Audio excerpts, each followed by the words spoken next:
Hi friends, welcome to Sana's vlog. வாங்க இன்றைக்கி Sunday lunch menu என்னென்னு பார்க்கலாம். எங்கள் வீட்டில் சாப்பாடு நண்டு குழம்பு, முட்டைக்கோஸ் பொரியல், ஒயிட் ரைஸ். அவ்வளோதான் ஃப்ரெண்ட்ஸ். உங்கள் வீட்டில் என்ன சாப்பாடுன்னு கமெண்ட்டில் சொல்லுங்கள். அடுத்தடுத்த வீடியோஸை பார்க்குறதுக்கு சப்ஸ்கிரைப் பண்ணிடுங்க ஃப்ரெண்ட்ஸ். நிறைய பேர் பார்க்குறீங்க, சப்ஸ்கிரைப் பண்ண மாட்டேங்கிறீங்க. Keep support our channel friends. Like and share பண்ணிடுங்க, கமெண்ட் பண்ணுங்கள். அடுத்தடுத்து என்ன வீடியோஸ் போடலாங்கிறத கமெண்டில் சொல்லுங்கள்.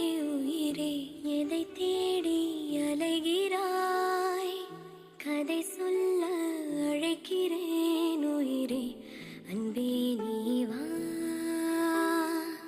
திரை தேடும் இரவிலே உயிரே, எதை தேடி